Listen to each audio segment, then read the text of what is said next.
Hi there everybody, back with another English update. This is another one of my summary videos including chunks from classes which didn't make it in yet, and I have to say I'm heartbroken that I haven't got through the whole list.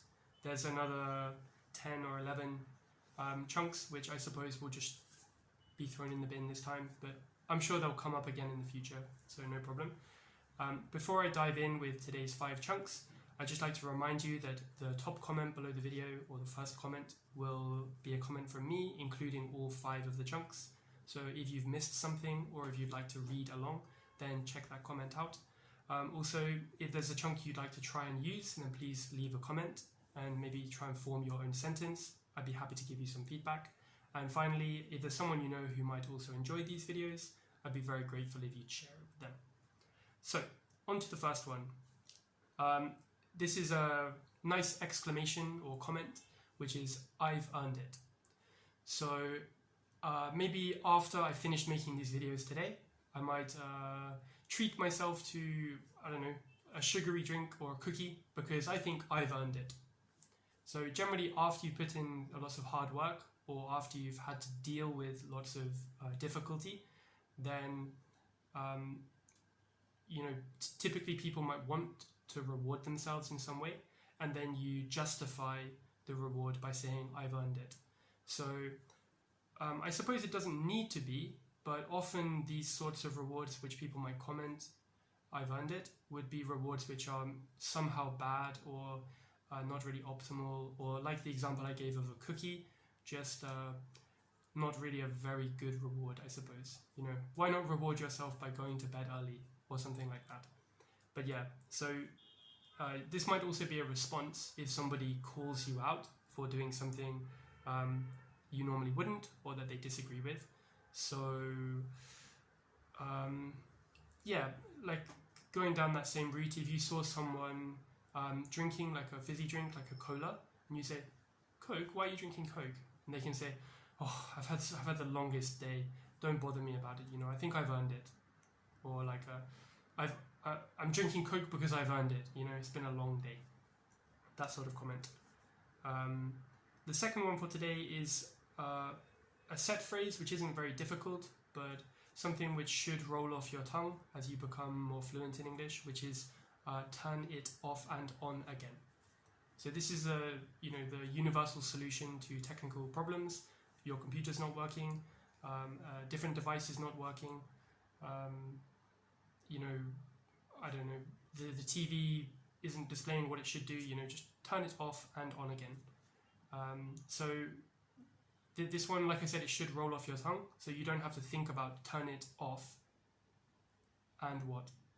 And turn it on again. Rather, get it all in one piece, turn it off and on again. Turn it off and on again. So if you're trying to fix a problem, you think, I just don't know what to do. Your helpful family member might shout in from the other room, "Have you tried turning it off and on again yet?" So that might be a bit hard for you guys to pull off, but with a bit of practice you should be able to link that together. Turn it off and on again. Today's third one is another sort of exclamation. "The suspense is killing me."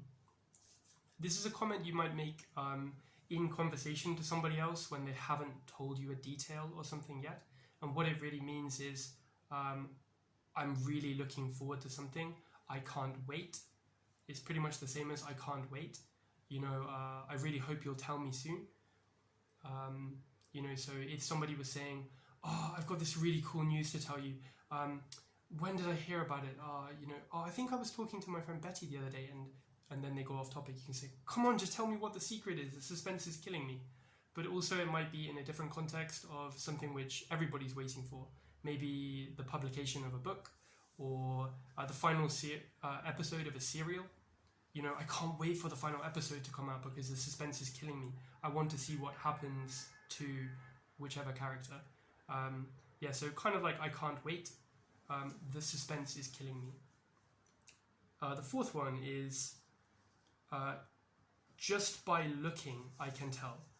So I'll keep this chunk as just by looking, but it could be used with another it could be used with another sense word, I guess, like just by smelling I can tell, or just by listening I can tell, but most commonly just by looking I can tell. And this came up in the context of a discussion with a student who knows a lot about fish, about the quality of fish. So he was telling me that just by looking at the fish on the plate, he can tell if the fish was killed just before cooking or if it was killed a long time ago. So for sure I can't tell that because I don't know what to look for. But if you have some knowledge or experience, then you can tell just by looking. What would be another context?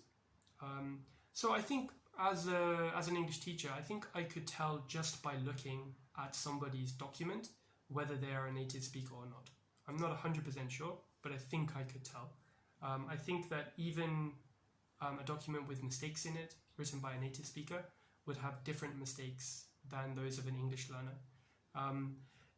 I even think I might be able to tell just by looking if the student is from Spain or China, for example, because I've had quite a lot of students from those countries. So I might be able to tell just by looking, so without even looking at their name, without even talking to them, you know. And the last one is put back to bed. So some of you might know the phrasal verb to put someone to bed. You know, you put your children to bed at night with a story, perhaps. You might feel really ill, so you put yourself to bed early even. But put back to bed is a nice one to know too, usually for children if they wake up after going to bed. So this came up in a discussion earlier this week where, I forget exactly what he said, but there was a student who was telling me about sleep, and maybe, you know, with children, when you put them back to bed, they fall asleep right away. Whereas perhaps for adults or people who sleep quite lightly, if you wake up during the night, it might be difficult to get back to sleep. Yeah, so if your daughter or nephew or whoever wakes up during the night, you might put them back to bed to help them get back to sleep. Alright, so that's 5 more phrases for today. To finish up, I'd just like to remind you that there is a Quizlet set which I made to go along with all these chunks. If you have a look there, you can test your understanding by playing the match and test games, and you can also go back and review all of the other English update sets there. So I hope you enjoyed the video, and see you next time. Goodbye.